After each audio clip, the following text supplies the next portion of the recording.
সাহাবারা বললেন, ইয়া রাসূলুল্লাহ আনতা কাযালিক, আপনিও ছাগল চড়াইছেন? বিশ্বনবী সাল্লাল্লাহু আলাইহি ওয়াসাল্লাম বললেন, না, আমিও ছাগল চড়িয়েছি। ওয়া ইন্নী আরআহা আলা কারারাইতি আহলি মক্কা, আমি তো মক্কাবাসীদের অল্প কিছু পয়সার বিনিময়ে তাদের ছাগলগুলোকে চড়িয়ে দিতাম। সুবহানাল্লাহ পড়বেন না? বিশ্বনবী সাল্লাল্লাহু আলাইহি ওয়াসাল্লাম ছাগল চড়াতেন। ছাগল চড়ানো সহজ কাজ না কঠিন কাজ? কেন কঠিন এটা? হ্যাঁ, টেরা খুঁটি মারে। হ্যাঁ, তো ছাগল যারা পালে তারা জানে ছাগল পালা কত কষ্ট। ওরে ডানে টান দিলেও কই যায়, রশি ধরে বায়ে টান দিলে কই যায়, সামনে টানলে কই যায়, পিছনে টানলে কই যায়। সারা সপ্তাহ আপনি সময় পান না এটার গোসল করাবেন। ভাবলেন আজকে জুমার দিন আমিও গোসল করি, এটার গোসল করাই। এটারে আপনি পুকুর ঘাটে নিবেন, টান দিয়েছেন, ওর বাপের কিরা ও 1 ইঞ্চিও সামনে যাবে না, ঠিক কি না? এই টেরা প্রাণী আল্লাহর কি মহিমা! আল্লাহ তাআলা পৃথিবীর সবচেয়ে শ্রেষ্ঠতম মানুষদেরকে ছাগল চড়িয়ে ছেড়েছেন, ঠিক কি না? মা বাআসাল্লাহু নাবিয়্যান ইল্লা রাআল গানাম, এই পৃথিবীতে এমন কোন নবী ছিল না যে নবীরা ছাগল চড়ায় নাই। আল্লাহ বুঝাতে চাইলেন ছাগল চড়ানো অনেক কষ্টের কাজ, অনেক ধৈর্যের প্রয়োজন। এখন নবীরা তোমরা ছাগল চড়াও, কিছুদিন পর ছাগলের চেয়েও টেরা জাতি মানুষ চড়াইতে হবে। মানুষের মধ্যেও টেরা আছে না নাই? ভালো বললে ভালোটা বুঝে না, ডানে যেতে গেলে বায়ে যায়, বায়ে যেতে বললে ডাইনে যায়, এরকম আছে না নাই? সম্মানিত ভাইয়েরা, সমস্ত আম্বিয়া আলাইহিমুস সালাম ওনারা কর্মঠ ছিলেন। সাইয়েদনা আদম আলাইহিস সালাম নিজ হাতে চারা গাছ রোপণ করে চাষাবাদের কাজ করেছেন, সুবহানাল্লাহ পড়েন। সাইয়েদনা ইব্রাহিম আলাইহিস সালাম চাষাবাদের কাজ করেছেন। সাইয়েদনা দাউদ আলাইহিস সালাম নিজ হাতে যুদ্ধের জন্য যে পোশাক পরতে হয়, যেটা পরলে গায়ের মধ্যে ছুরি মারলেও ঢুকে না, ওই শিরস্ত্রাণ বানিয়েছেন, নিজ হাতে তলোয়ার বানিয়েছেন, সুবহানাল্লাহ পড়েন। সাইয়েদনা মূসা আলাইহিস সালাম ছাগল চড়িয়েছেন। সাইয়েদনা মূসা আলাইহিস সালামের মেজাজ নরম না গরম? নবীদের মধ্যে সবচেয়ে বেশি মেজাজওয়ালা নবী ছিলেন মূসা আলাইহিস সালাম। উনিও 8 থেকে 10 বছর সাইয়েদনা শুআয়ব আলাইহিস সালামের এরিয়াতে ছাগল চড়িয়েছেন। চিল্লায় বলেন সুবহানাল্লাহ। এজন্য নবীরা যেহেতু কাজ করেছেন, কর্মঠ ছিলেন, আমরাও কর্মঠ হব, ঠিক কি না? ইসলাম আমাদেরকে এটাই শিখিয়েছে, কাজে লজ্জা নাই। আবার বিশ্বনবী বলেন, ইন খামাতিস সাআ ওয়া ফি ইয়াদি আহাদিকুম ফাসিলাতুন, তোমাদের কারো হাতে যদি একটা চারা বীজ থাকে, সে যদি দেখে কিয়ামত হতে শুরু করেছে, ফাইন ইসতাতাআ আইয়াগরিসাহা ক্বাবলা আন তাকুমাস সাআ ফালইয়াগরিসহা, কারো হাতে একটা চারা বীজ নিয়ত করেছে, চারা বীজটা রোপণ করবে, ইন দা মিন টাইম দেখলো কিয়ামত হতে শুরু করেছে, বিশ্বনবী বললেন যদি তোমার সুযোগ থাকে কিয়ামত হওয়ার আগে চারা বীজটা রোপণ করে দাও। কথা বুঝতে পেরেছেন? আপনার হাতে একটা চারা বীজ, আপনি প্ল্যান করেছেন এই চারা বীজটা রোপণ করবেন, ইন দা মিন টাইম দেখলেন কি হওয়া শুরু হয়েছে, ইদা জুলজিলাতিল আরদু জিলজালাহা, দ্য বিগেস্ট আর্থকোয়েক, ভূমিকম্প শুরু হয়েছে, কিয়ামত হয়ে যাবে। বিশ্বনবী বললেন কিয়ামত হইতেছে ওদিকে, আর তোমার হাতে যদি চারা বীজ থাকে দেরি করো না, কিয়ামত তোমার কাছ পর্যন্ত আসার আগে সুযোগ পেলে চারা বীজটা রোপণ করে দাও। ইসলাম শিখিয়েছে শেষ নিঃশ্বাস পর্যন্ত তোমাকে লড়ে যেতে হবে। এই পৃথিবীতে কেউ কাউকে জায়গা করে দেয় না, জায়গা করে নিতে হবে। এই পৃথিবীটা, the life is not a bed of roses, এটা ফুল বিছানো কোনো ফুল সজ্জা নয়, এটা কণ্টকাকীর্ণ। কেউ আপনার স্পেস করে দিবে না, কেউ আপনাকে সুযোগ করে দিবে না, কেউ আপনার জায়গা করে দিবে না, বরং আপনি জায়গা করে নিলে টাইনা নিচে নামাবে। কথা বলেন। এজন্য কখনো অলসতাকে স্থান দেয়া যাবে। রাসূল বাত্তালি দুক্কানু শয়তান, অলস মস্তিষ্ক শয়তানের আড্ডা। অলস যদি কেউ থাকে, এটারে টেনে বেঁধে কাজে নামাবেন, পারা যাবে? আলহামদুলিল্লাহ লক্ষ্মীপুরে এরকম অলস ছেলে পেলে নাই, আছে। আমরা আজকে অলসতাকে নো বলে যাবো এই মাহফিল থেকে। অলসতাকে আমরা কি বলবো? আওয়াজ করে বলতে হবে, অলসতাকে কি বলবো আমরা? মুমিনের জীবনে কোনো অলসতা নেই। অলস হয় মুনাফিকরা। অলস হয় কারা? চিল্লায় বলতে হবে। মুমিনরা অলস হয়। অলস হয় কারা? এজন্য কোরআনে আল্লাহ একথাও বলে দিলেন, ওয়াইদা কামু ইলাস সালাতি কামু কুসালা ইউরাউনান নাসা ওয়ালা ইয়াযকুরুনাল্লাহা ইল্লা কালিলা। সুবহানাল্লাহ পড়েন। মুনাফিকরা যখন মানুষকে দেখানোর জন্য নামাজে যায়, ওই নামাজে তাদের ইখলাস নাই, ওই নামাজের ভেতরে তাদের কোনো খুশু খুদু নাই, ওই নামাজের ভেতরে আছে শুধু অলসতা। ওই নামাজে কি আছে? কিন্তু আমরা যখন নামাজে যাই, আমাদের অলসতা আছে? আমরা নামাজ পড়লে আমাদের হৃদয়টারে সজীব করে দেয় কে? আমরা উঁচু করলে আমাদের মনটাকে চাঙ্গা করে দেয় কে? আমরা মসজিদে ঢুকলে হৃদয়টাকে প্রাণবন্ত করে দেয় কে? মুমিন তো নামাজে গেলে চাঙ্গা হয়, মুমিন ওযু করলে চাঙ্গা হয়। বিষ্ণু ঈসা ইসলাম বললেন, ইয়াকিদু শাইতানু আলা কাফিয়াতি রাসি আহাদিকুম ইদা নাম। খেয়াল করে শুনবেন লক্ষ্মীপুরের ভাইয়েরা, চমৎকার একটা হাদিস। আমরা যখন ঘুমোতে যাই, শয়তান আমাদের প্রত্যেকের মাথার পিছনে 3টা অলসতার গিট মারে। কয়টা? আওয়াজ করে বলেন। 3টা অলসতার গিট মারে। ইয়াকিদু শাইতানু আলা কাফিয়াতি রাসি আহাদিকুম সালাসা উকাব। 3টা গিট মারে যখন আমরা ঘুমোতে যাই।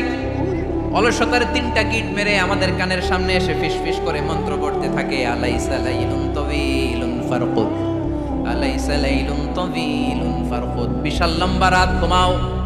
অনেক সময় আছে, ঘুমাও। রাত 5টা বেজে যাচ্ছে, তাহাজ্জুদের সময় শেষ হয়ে যাচ্ছে, তখনও শয়তান বলে রাত অনেক লম্বা, ঘুমাও। ফজরের সময় পার হয়ে যাচ্ছে, সূর্য উঠে যাচ্ছে, শয়তান বলে আলাইসা লাইলুন তাওয়িলুন ফারকুদ, এখনো অনেক সময় আছে, লম্বা লম্বা লম্বা চৌড়া রাত পড়ে আছে, তুমি ঘুমাও। বিশ্বনবী বললেন, ফাইন ইস্তাইকাযা ওয়া যাকারাল্লাহ ইনহাল্লাত উকদাব। আমার উম্মতের কেউ যখন ঘুম থেকে জেগে ঘুম থেকে ওঠার দোয়া পড়া শুরু করে দেয়, অলসতার প্রথম গিটটা সাথে সাথে খুলে দেয় কে?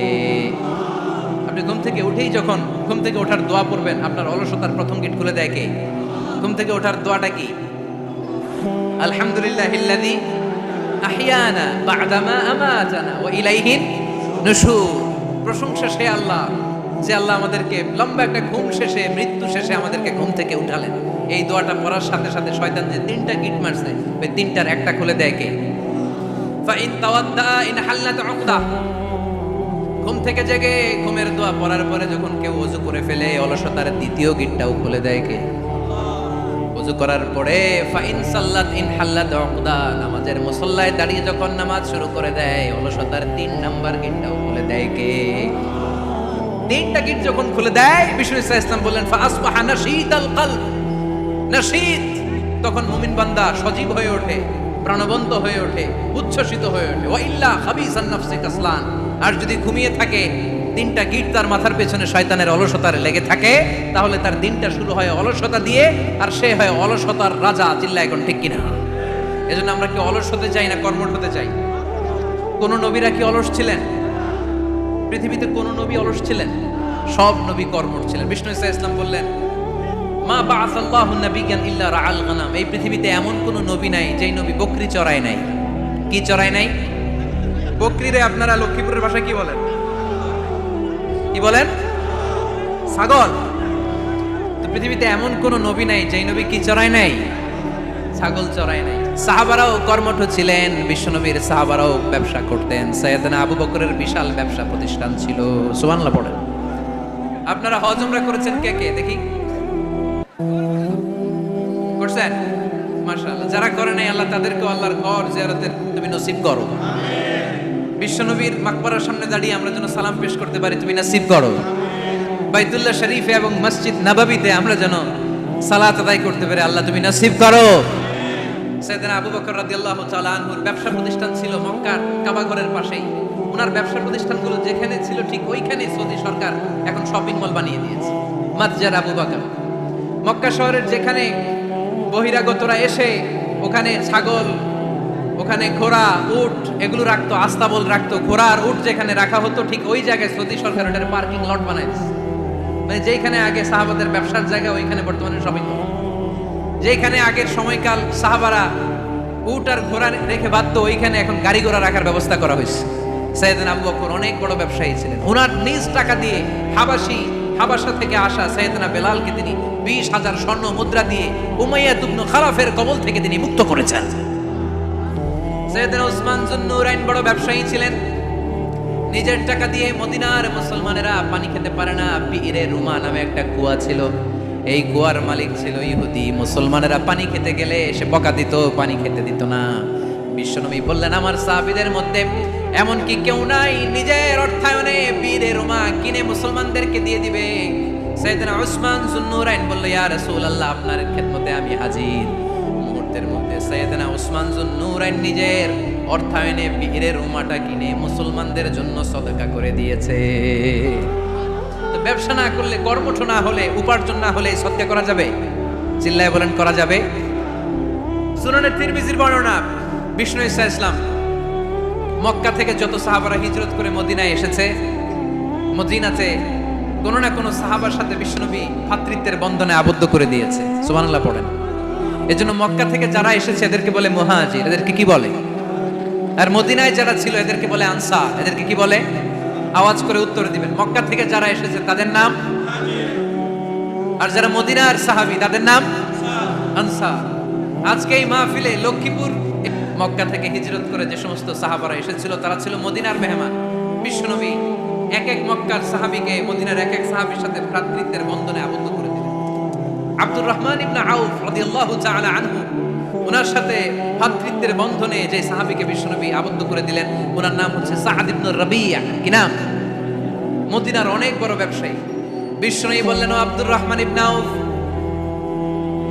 সম্পদ ছেড়ে দিয়ে, পরিবার ছেড়ে দিয়ে, স্থাবর স্থাবর সব ছেড়ে দিয়ে আল্লাহ রাসূলের ভালোবাসায় মক্কা থেকে মদিনায় এসেছো। মদিনায় তোমার চিন্তা নাই, সাদ ইবনে রবিকে আমি তোমার ভাই বানিয়ে দিলাম। সাদ ইবনে রবি তোমার আপন ভাইয়ের মতো। সাদ ইবনে রবি বলল, আব্দুর রহমান, জীবনে তোমারে কোনোদিন দেখি নাই, তোমারে আমি চিনি না, তোমার নাম শুনি নাই, কিন্তু বিশ্বনবী তো তোমার দায়িত্ব আমাকে দিয়েছে। আমার চেয়ে বড় ধনী এই মদিনার মধ্যে দ্বিতীয় কেউ নাই। আজ থেকে তুমি আমার ভাই, আজ থেকে তুমি আমার কি? আল্লাহ আমাকে যত সম্পত্তি দান করেছে তার অর্ধেক সম্পত্তি আমি তোমার নামে দিয়ে দিলাম। ও আব্দুর রহমান ইবনে আউফ, শুধু তাই নয়, রব্বুল আলামিন আমাকে দুইজন স্ত্রী দিয়েছে। কয়জন? তুমি দেখো আমার কোন স্ত্রীকে তোমার বেশি ভালো লাগে, যার নাম তুমি বলবে সাথে সাথে আমি তারে তালাক দিয়ে দিব। তার ইদ্দত পালন শেষে তুমি তাকে বিয়ে করে তোমার সাথে নিয়ে যাবা। সুবহানাল্লাহ। কারণ বিশ্বনবী তোমার দায়িত্ব আমার কাছে দিয়েছে, তুমি আমার ভাই। আমি মদিনার সবচেয়ে বড় ধনী, আমার অর্ধেক সম্পদ আমি তোমারে দিয়ে দিব। আমার দুই স্ত্রীর এক স্ত্রীকে তোমারে দিয়ে দিব। সাইয়েদনা আব্দুর রহমান ইবনে আউফ এই কথা শুনে অবাক হলেন। অবাক হয়ে উনিও এক অবাক কথা বললেন। উনি বললেন, লা হাজাতা লি ফি ইয়া আখি, ও আমার প্রাণের ভাই, তোমার কথা শুনে আমার হৃদয়টা ভরে গিয়েছে, কিন্তু তোমার সম্পদেরও দরকার আমার নাই, তোমার স্ত্রীরও দরকার আমার নাই। বারাকাল্লাহু ফি মালিক ওয়া লি আহলিক, আল্লাহ তোমার মালেও বরকত দেখ, তোমার সম্পদেও বরকত দেখ। তুমি শুধু একটু কষ্ট করবা। কি কষ্ট? দুল্লানি আলা সুক, show me the way to the market. তুমি মদিনায় কোনো মার্কেট আছে কিনা, শপিং মল আছে কিনা, ব্যবসা প্রতিষ্ঠান আছে কিনা আমারে দেখায় দাও। সুবহানাল্লাহ পড়ো। আমরা হইলে কি করতাম? লক্ষ্মীপুরে যারা আসছে এদের একজনের যদি বলা হয়, ভাই আপনি এখন থেকে লক্ষ্মীপুরের ভাই, আমার অর্ধেক সম্পদ আপনারা দিয়ে দেব, কি করবে? পায়ের উপর পা তুলে খাবে আর বলবে, কি আনন্দ আকাশে বাতাসে। ঠিক কিনা? এরপরে যদি বলি, ভাই আমার দুই বউ যেটারে সুন্দর লাগে বলেন তালাক দিয়ে দেই, নিয়ে যান, কি বলবে? কি আনন্দ আকাশে বাতাস। আল্লাহ রাসূলের সাহাবী আব্দুর রহমান ইবনে আউফ বললেন, লা হাজাতা লি ফি, আমার দরকার নেই। দুল্লানি আলা সুক, just show me the way to market. এখানে মার্কেট কই আছে দেখায় দাও। অবাক হয়ে গেলেন সাদ বিন রবি, বললেন, ও আব্দুর রহমান ইবনে আউফ, ঠিক আছে তুমি যদি নিতে না চাও তোমারে আমি জোর জবরদস্তি করব না। শুনে রাখো, মদিনাতে ইহুদিদের কয়নুকার একটা বাজার আছে। এই কথা বলার সাথে সাথে আব্দুর রহমান ইবনে আউফ চলে গেলেন। এর পরের দিন অল্প কিছু পনির আর ঘি দিয়ে ব্যবসা শুরু করলেন। পনির আর ঘিয়ের ব্যবসা করতে করতে করতে করতে ব্যবসায় তিনি এত লাভ করলেন, উনি বললেন, আমি যদি কখনো মদিনার বালুর মধ্যে হাত দিতাম ওই বালুটারও সোনা বানায় দিত কে? দুল্লানি আলা সুক। লক্ষ্মীপুরের কর্মঠ যুবক ভাইরা, এই আব্দুর রহমান ইবনে আউফ আমাদের প্রেরণা। উনি অন্যের ঘাড়ে পাড়া দিয়ে খেতে চায় নাই, আরেকজনের উপর ডিপেন্ডেন্ট বা নির্ভরশীল হতে চায় নাই। তিনি স্বাবলম্বী হওয়ার শিক্ষা, লেসন কিয়ামত পর্যন্ত গোটা বিশ্বের যুবকদের জন্য রেখে গিয়েছে। চিল্লায় বলো ঠিক কিনা? দুল্লানি আলা সুক, show me the way to market. Market কোথায় দেখাও। পনির আর ঘি নিয়ে ব্যবসা করতে করতে কয়েক মাসের ব্যবধানে ইতিহাস সাক্ষী সাইয়েদনা আব্দুর রহমান ইবনে আউফ মদিনার বিশাল বড় বিজনেস ম্যাগনেটে পরিণত হয়ে গেলেন। চিল্লায় পড়েন আল্লাহু আকবার। এজন্য ব্যবসার ভিতরে বরকত ঢুকিয়ে দিয়েছে কে? বিষ্ণু বললেন, আত-তাজির আস-সাদুক আল-আমিন মা'আন নাবিয়্যিন ওয়াস-সিদ্দীকিন ওয়াশ-শুহাদা'i ওয়াস-সালিহিন। আমানতদার ব্যবসায়ী, তারা সাধারণ কোনো মানুষ নয়, কিয়ামতের দিন নবীদের সাথে হাসর হয়ে যাবে। আপনারা যারা ব্যবসা করেন, এটা সাধারণ বিষয় নয়। বিষ্ণু ইসলাম নিজেও ব্যবসায়ী ছিলেন। ওনার জীবনের প্রথমে তিনি খাদিজা রাদিয়াল্লাহু তাআলা আনহার ব্যবসার স্টাফ হয়ে কাজ শুরু করেছেন, এরপর নিজে ব্যবসা শুরু করেছেন। এরপরে খাদিজাতুল কুবরা রাদিয়াল্লাহু তাআলা আনহা সব সম্পত্তি বিয়ের পরে বিশ্বনবীর পায়ের সামনে ঢেলে দিয়েছেন, বললেন ইয়া রাসূলুল্লাহ, এই সম্পদ আমি আপনাকে দিয়ে দিলাম, আপনি ইচ্ছা মতো দিনের প্রয়োজনে খরচ করেন। সুবহানাল্লাহ পড়েন। এজন্য বিষ্ণু ঈসা ইসলাম আমাদের জন্য উপমা, আব্দুর রহমান ইবনে আউফ আমাদের জন্য উপমা। যারা ব্যবসা করেন তারা বিষ্ণু ঈসা ইসলামের সুন্নাহ পালন করছেন। আত-তাজির আস-সাদুক আল-আমিন, বিষ্ণুই বললেন সত্যবাদী আমানতদার ব্যবসায়ী, যে ব্যবসা করতে যে মিথ্যা কথা বলে না। অনেক ব্যবসায়ীরা আছে পণ্য চালানোর জন্য মিথ্যা কথা বলে আর কসম কাটে, আসে না নাই? আহা, এমনটা করা যাবে? সকালবেলা স্ত্রীরে বলে এই গরুগুলা বিক্রি করবো, তুই একটা দাম কত কমো? স্ত্রীরে শিখাই দিচ্ছে এই গরুর দাম তুই 40,000। তো বউ বলে ঠিক আছে, দাম পেলাম 40,000। তো এরপরে বাজারে যখন গরু বিক্রি করতে যায়, একজন যখন বলে যে ভাই এটা 30,000 টাকা দিয়ে কিনবো, ভাই আল্লাহর কসম সকালে একজন 40,000 দাম কইছে, আমি দেই নাই। আছে না নাই? কৌশল করে, বউরে শিখাইছে সকালে তুই দাম কর 40,000। তো বাজারে যে সকালে একজন দাম করছে, দাম করে কইছে 40,000 দেই নাই, আপনারা 30,000 কেমনে দেই? এরকম ডাকাইত আছে না নাই? আলহামদুলিল্লাহ লক্ষ্মীপুরে এরকম লোকজন নাই। আরে নাই, আমি কই নাই, এরা কই আছে। লক্ষ্মীপুরের মানুষ খুব ধার্মিক, আমি জানি। লক্ষ্মীপুর, নোয়াখালী, ফেনী এই বেল্টের লোকজন খুব আল্লাহওয়ালা। এদের মধ্যে আল্লাহওয়ালার সংখ্যা বেশি, এখানে আলেম ওলামা বেশি, এখানে মসজিদ মাদ্রাসা বেশি। এই জন্য এই জেলাগুলোতে আল্লাহর রহমতও বেশি। আল্লাহ তুমি এই জেলার ছেলেবেলাদেরকে, এই জেলার লোকদেরকে তুমি কবুল করো, মা বোনদেরকে তুমি কবুল করো। সম্মানিত ভাইয়েরা, এজন্য আজকের মাহফিল থেকে আমরা যেটা শিখলাম সেটা হচ্ছে পরিশ্রমে কোনো লজ্জা আছে? আমরা কাজ করে খাবো, ঠিক কিনা? Never under estimate any job. যুবক ভাইয়েরা, লক্ষ্মীপুরের যুবক ছেলেরা শুনতেছ? এরকম আওয়াজ করতে হবে, কান খাড়া করে শোনো। Never under estimate any job. কোন চাকরিকে ছোট করে দেখা যাবে, whether it's small or big, you don't care, এটার কেয়ার করা যাবে না। ছোট্ট চাকরি পাইলে ঢুকে যাবা, বড় অফার আসলে পরে ঢুকবা। এটা ছোট কাজ, এটা হোটেলের ওয়েটার, এটা ছোট্ট স্টাফ, এটা কেরানি না, কাজ কাজই। কাজের মধ্যে কোনো ছোট বড় নাই। খেটে খাওয়া মানুষকে বিশ্বনবী অনেক সম্মান করতেন। বিষ্ণু ঈসা ইসলাম খেটে খাওয়া মানুষদেরকে এত ভালোবাসতেন, বিদায় হজের মতো এত গুরুত্বপূর্ণ ভাষণও এই মেহনতি মানুষদের কথা বাদ যায়নি। সুবহানাল্লাহ পড়বেন না? দিনটা ছিল জুমাবার। বিষ্ণু ঈসা ইসলাম আরাফাতের ময়দানে দাঁড়িয়ে ঐতিহাসিক একটা ভাষণ দিলেন। এই ভাষণের নাম হলো বিদায় হজের ভাষণ। এই বিদায় হজের ভাষণেও খেটে খাওয়া মানুষের কথা বিশ্বনবী বাদ দেয় নাই। বিশ্বনবী বলেছেন আরিক্কাকুম, আরিক্কাকুম, খবরদার অধীনস্থ কর্মচারীদের সাথে খারাপ আচরণ করো না। আতঈমুহুম মিম্মা তাকুলুন ওয়াকসুহুম মিম্মা তালবিসুন। খবরদার মনে রেখো, তোমরা যা খাবে তোমাদের অধীনস্থ কর্মচারীদেরও তা খাওয়াবে, তোমরা যা পড়বে তাদেরও তা পড়াবে। বিশ্বনবী শেষ নিঃশ্বাস ত্যাগ করে যাওয়ার আগে যেই কয়েকটা কথা বলেছিলেন তার মধ্যে মেহনতি মানুষদের জন্য কথা আছে না নাই? বিষ্ণু ঈসা ইসলাম যখন শেষ নিঃশ্বাস ত্যাগ করবেন তিনি বলেছিলেন আসসালাত, আসসালাত, উম্মতেরা নামাজ, নামাজ, নামাজ ছেড়ে দিও না, নামাজ তরক করো না, নামাজ কাজা করো না। আর বলেছিলেন অমা মালাকাত আইমানুকুম, অধীনস্থ কর্মচারীদের সাথে খবরদার খারাপ আচরণ করো না। যারা কর্মচারীদের সাথে খারাপ আচরণ করে, যারা মানুষের কাছ থেকে শ্রম নিয়ে কাজ করিয়ে টাকা দেয় না, কিয়ামতের দিন তাদের বিরুদ্ধে মামলা দায়ের করবে কে? কে করবে? হাদিসে কুদসি সাক্ষী বিষ্ণু ঈসা ইসলাম বলেন, আল্লাহ তাআলা ফরমান আনা খাসমুহুম সালাসাতুন, আনা খাসমুহুম ইয়াউমাল কিয়ামা। তিন শ্রেণীর ব্যক্তির বিরুদ্ধে আল্লাহ বলেন আমি নিজেই কিয়ামতের দিন মামলা দায়ের করব। I will be against them in the day of judgment. Three categories of people, I will be against them in the day of judgment. তিন শ্রেণীর লোক কিয়ামতের দিন তারা ছাড় পাবে না। আল্লাহ বলেন আমি নিজেই তাদের বিরুদ্ধে মামলা দায়ের করব। এর মধ্যে এক শ্রেণীর লোক হচ্ছে রাজুলুন ইস্তাআজারা জিরান ফাস্তাউফা মিনহু ওয়া লাম ইয়াতি আজরা। একজন শ্রমিক ভাড়া করে তার কাছ থেকে কাজ নিয়েছে কিন্তু তার পারিশ্রমিক আদায় করে নাই। এরকম আছে না নাই? দাপট দেখায়, দাপট দেখায় ইউনিভার্সিটির ক্যান্টিনগুলোতে। ইউনিভার্সিটির ক্যান্টিনে যে খায় মাগার বিল দেয় না, এরকম ডাকাইত আছে না নাই? চায়ের দোকানে চা খায় পরে দিন বিল দেয় না, আছে না নাই?